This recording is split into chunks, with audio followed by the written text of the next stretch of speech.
Now we're coming to maybe one of the most controversial parts of this panel, where we have an internal debate regarding the importance of semiconductor memories for the whole future of LSIs.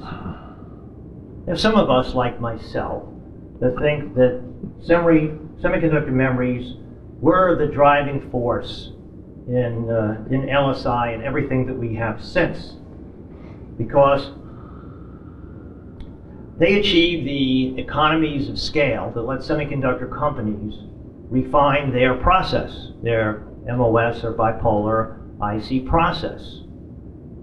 It was the big volume seller.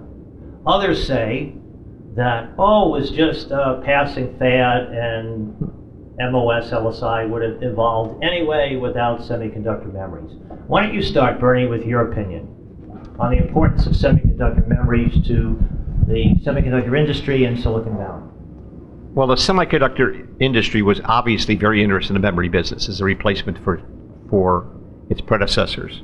But the problem is, in the semiconductor memory business, a lot of the US semiconductor companies were not very successful against foreign competition. In particular, Japan Inc. Especially Japan Inc. and later the Koreans. But the first successful usage of memory was the 1K. And the 1K at AMI, we're building 512-bit DRAMs for a company called Shell Oil Company on a special project for them, which was medium volume. But the 1K started people building machines using the 1K memory. Burroughs was one of the big customers. Intel introduced a part. AMI made the same part, the 1K, and other people experimented with various versions of a 1K part. But the next generation, they were up by a factor of 4. So the 1K was replaced by a 4K.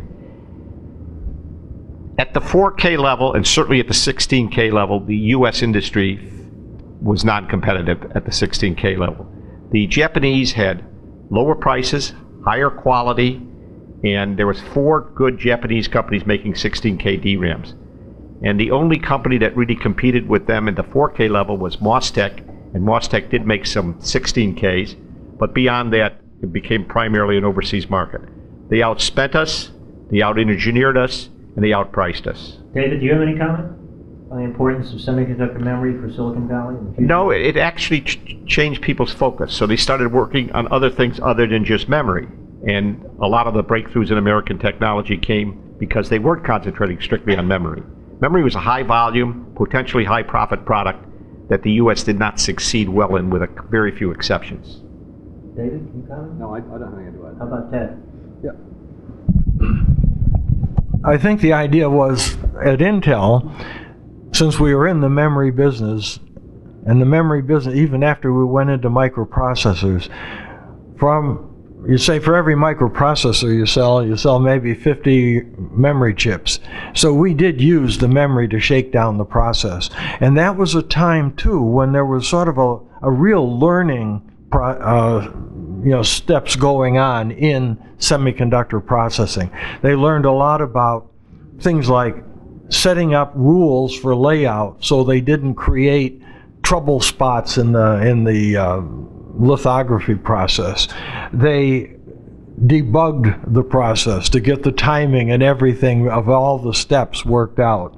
And so that's how another step that took place was just getting things clean, and new airflow systems and other steps like that, even the clothing that the workers wore and so on, to make a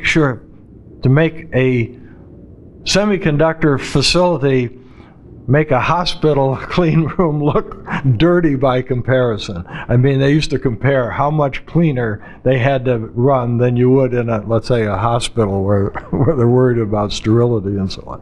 So memory did play a role, but once you got other components up to comparable volumes, then you didn't necessarily need memory anymore to shake down the process.